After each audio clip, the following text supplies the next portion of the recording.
Welcome to Serge's world, a young medical intern about to face his first hours in an intensive care unit. Between hopes, fears, surprises, his journey is only beginning. First day, first steps. The building looms before him, cold, imposing. Above the entrance, a stark sign, intensive care, authorized personnel only. Serge pauses, his small bag slides on his shoulder. Around his neck, his new intern badge glints. In the crisp morning air, he breathes in deeply. Facing that door, he knows, today he enters another world, a world where every heartbeat matters. He moves forward with hesitant steps. The harsh neon light casts sharp shadows on his tense face. A bead of sweat forms on his brow. He closes his eyes briefly, inhales, summoning his courage. In a few seconds, there's no turning back. With a trembling hand, he slowly pushes the door. The corridor vibrates with life. The monitor's piercing beeps fill the air. Nurses, doctors rush by. Lights blink above the patient bays. Serge is swept up in the organized chaos of ICU. A few meters ahead, the chief of service stands tall, arms crossed. His steel-cold gaze scans the newcomers. Around him, a few interns lined up, stiff, almost military. Serge feels his stomach twist. Awkwardly, he approaches the group. He slips to the back, trying to look confident, but his youth and his nerves give him away. He knows he's the least experienced here. Silence falls. The chief of service sweeps his hard gaze over the assembly. Then, in a grave voice, he declares, "Here, we save lives. Here, there is no room for error." The words strike hard, heavy with meaning. An older intern taps Serge on the shoulder. With a quick gesture, he points to a corner of the nurses' station. A cramped space, cluttered with worn-out chairs, abandoned coffee cups, scribbled schedules. This is where Serge must leave his things. A makeshift rest area, as precarious as this profession. Suddenly, a shrill beep cuts through the air. Everyone jumps. On a screen, a red alert flashes. Emergency Bay 3. Serge's heart races. He realizes this is when it all begins. A senior doctor with a sharp motion points at Serge. "You come with me." Serge freezes for a second. Then, with a start, grabs his stethoscope. Here, urgency allows, no hesitation. He runs after the senior and an experienced nurse. His heart pounds. The corridor seems to stretch forever. Around them, alarms echo like a battle drum. Each step brings them closer to a life hanging in the balance. The door to Bay 3 crashes open. A harsh light floods the room. Before Serge, the unknown. Before Serge, the true beginning of his story. Serge steps into Bay 3. Barely through the door, he's frozen. On the bed, a woman in her 50s, her face etched with pain. Her hands are clawed, fingers curled, wrists sharply flexed. A telltale posture, the obstetrician's hand. An inner alarm sounds in Serge. He's seen this before. But under pressure, his mind blanks. What is this sign again? His gaze rises to the patient's face. Involuntary twitches at the left corner of her mouth, her left eyelid spasming intermittently. An obvious neurological sign, but which one exactly? In panic, Serge thinks, onset of seizure? Partial epilepsy? The patient moans. Widespread spasms shake her arms, her legs. Serge watches symptoms worsen. Spasms, muscle contractions, obvious tetany. Yet his foggy mind can't piece it together. He hesitates. He doubts. Convulsive seizure? Epilepsy? One mistake here. Could be deadly. A gentle hand brushes his arm. Claire is there. Silent arrival, calm amidst the tension. In a whisper, she murmurs, "Think calcium." A flash cuts through Serge's mental fog. Everything snaps into focus. Yes, the obstetrician's hand, The facial spasm, the diffuse tetany. This isn't a seizure, it's severe active hypocalcemia. Cramps, tetany, muscle contractions, Schwastek sign, probable Trousseau sign. The threat is immediate. Without swift action, laryngospasm, convulsions, bradycardia, cardiac arrest. In his mind, Serge reviews the basics, confirm with ionized calcium. Correct immediately if dangerous hypocalcemia, slow infusion of calcium gluconate, strict, continuous ECG monitoring. The rescue protocol is non-negotiable. No more doubt. Must act. Now.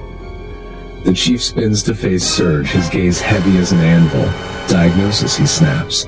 Serge's heart hammers in his chest. Words stick. He inhales sharply.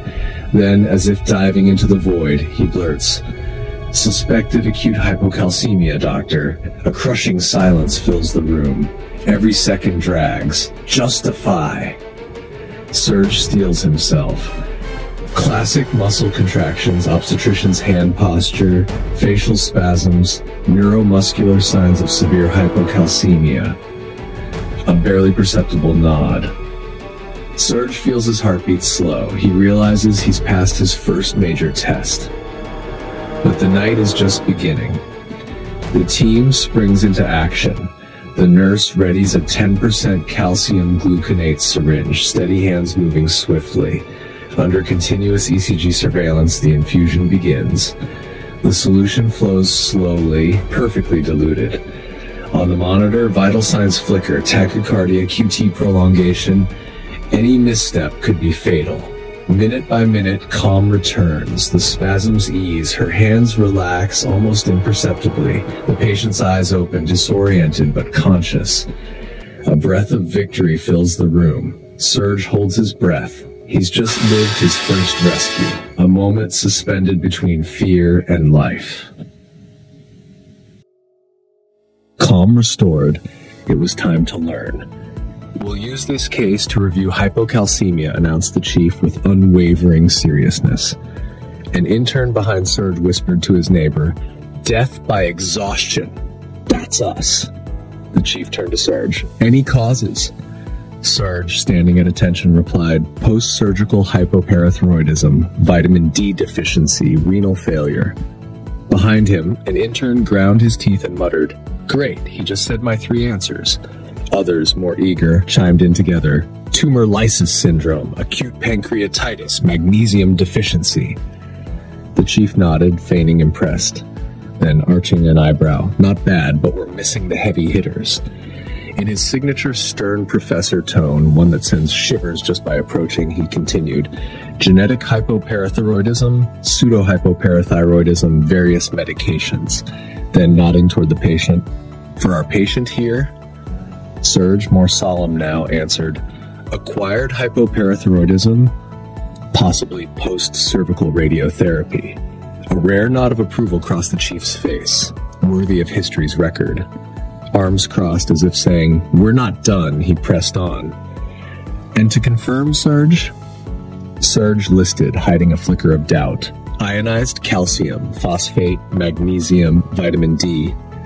From the back, an intern theatrically pulled out a massive cheat sheet, brandishing it like a sacred relic. "Thanks to my life-saving crib notes." Stifled laughter echoed around.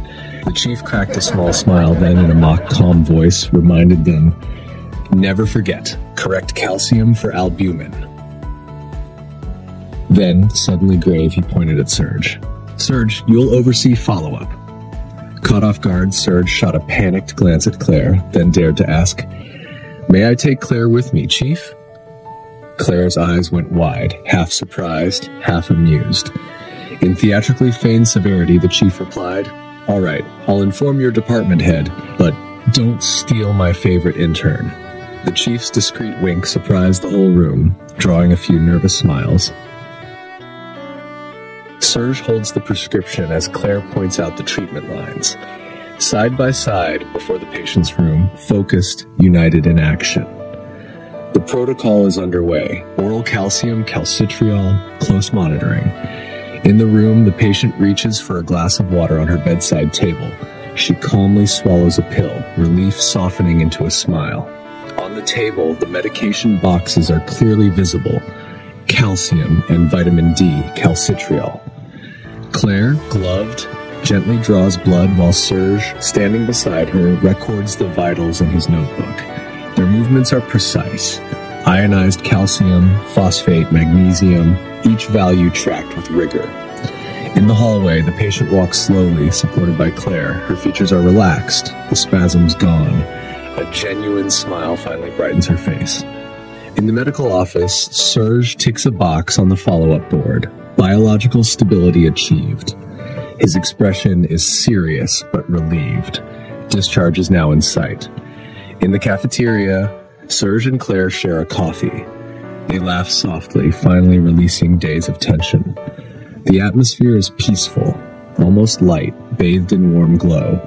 Nearby, the patient enters, dressed for discharge and surrounded by her family. All are smiling. A mood of heartfelt gratitude fills the space. The patient steps forward, tears glistening in her eyes. She clasps Serge's hands gratefully and whispers, her voice thick, "Thank you, doctor. You saved me." Seated at a table, Serge sketches a small diagram for her. He illustrates the gut, calcium, bone, and sunlight. Claire watches with a smile as he explains the importance of vitamin D, proper diet, and regular follow-up. The family moves into the corridor, the patient between loved ones. Joyful voices echo. Calm and human warmth dominate the scene. Behind Claire, an elegant man approaches on silent feet. She hasn't noticed him yet. Serge catches sight of him, and his expression shifts. Serge watches, frozen. He offers a polite smile, but his eyes cloud over.